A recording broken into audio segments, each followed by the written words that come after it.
So now we've started our project, we're in a position to start entering activities, and so as you've seen, we could open a file that somebody else had produced in another system, but otherwise we can type or paste into this list. So we're describing the events that we want to undertake, and I want to increase the zoom scale so you can see this happening a little better on screen. So I'm going to say the first thing that we're going to do in our project, which is a construction project for this example, is going to be that we're going to put a fencing around the site to make it secure.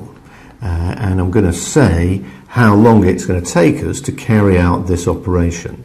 And I'm going to base this on a letter and number combination. So we type 6D for 6 days, and then it creates an activity which it places at the date which you can obviously edit, and it also converts the duration that I typed in into one where I can affect from the format. So I've said that I want to display in weeks and days. So I could say this is going to take me 72H for hours, and it will be displayed as 1 week and 4 days, or I can say 2 weeks and 3 days. And so the flexibility of time units is very good. We can edit an activity as we've seen on the body of the plan. We can pick it up and move it. So we can say that we want to change its location. So we can move it to this sort of area, and it's then going to bump into a holiday period which has been preset in our default calendar. We can have many calendars, as you'll see later on, and we can extend this activity and make it longer or shorter.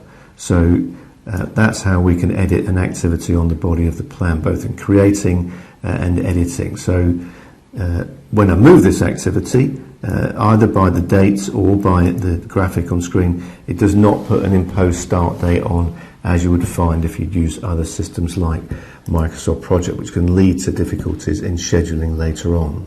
So this is the first activity that I've created, and to save a bit of time, I'm going to paste some that I've created previously, just to show you you could do that with a spreadsheet, for example.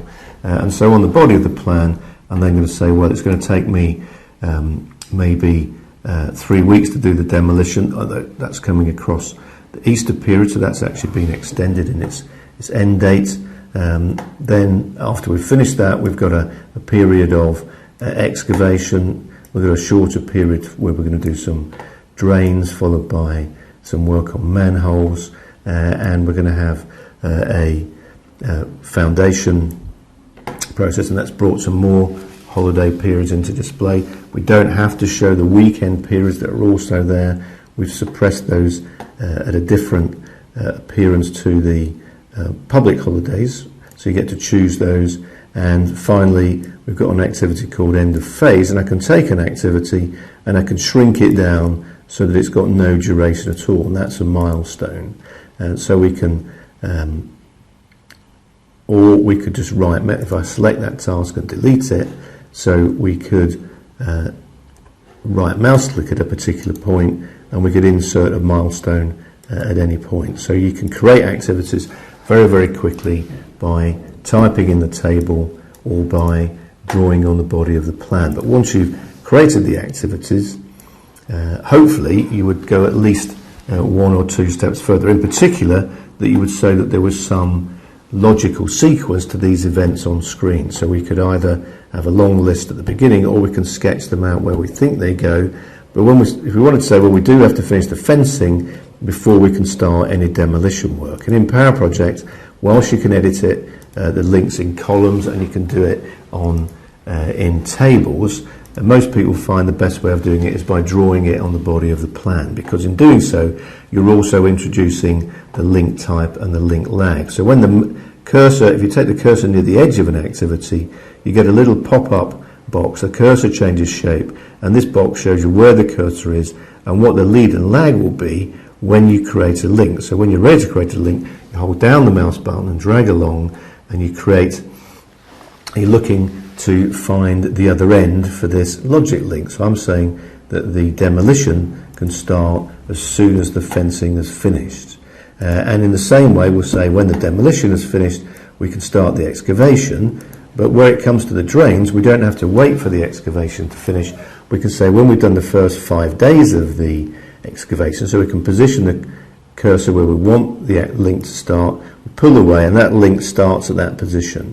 And when I let go, you can see where that link starts. If I double click on that link, we find the properties about that link and we can see what sort of link it is. It's a start to start link, and we can see that it's got 5 days of lead. So we have created that merely from the position where we drew that link. And so that's one of the very powerful features of Power Project. It's a great aid to rapidly producing a logic plan and introducing lead and lag as you draw it. So even for experienced planners, it's a very good system, but for novices, it's a great system. So there we're going to finish off our logic diagram, and at the moment we're not moving that around until we take the decision to do that, and that's a reschedule. So when we press on the reschedule button, it then carries out a full critical path calculation and moves those activities to their earliest date, the start date that we provided at the very beginning of the project. And those activities that are critical are now outlined in red, and they must be done, otherwise they'll be in that period, otherwise there'll be a delay to the end of the project. So if I made that activity increase by one day and rescheduled, the end of the project is delayed by 1 day. We can undo a schedule, we can undo anything at all in Power Project without limits, even through a save. And but these two activities, they don't have a red surround, they're not critical, and they've got what's known as float. And this activity's got a hollow box at the end of it, and this has got free float. This task is free to move to that position when it in turn will become critical. You can see the link that it has is vertical. If I undo that, because the preceding task, drains, has also got a symbol, but it's not the hollow bar, it's got total float. So this task can move to there without affecting the end of the project, but it would affect another activity which has float. So it's not completely free to move, because there might be some real world constraint on the manhole, such as they're committed elsewhere, which means that activity can't move. So you've got this ability to move the activities around with the reschedule, so we can see what would happen if something changes.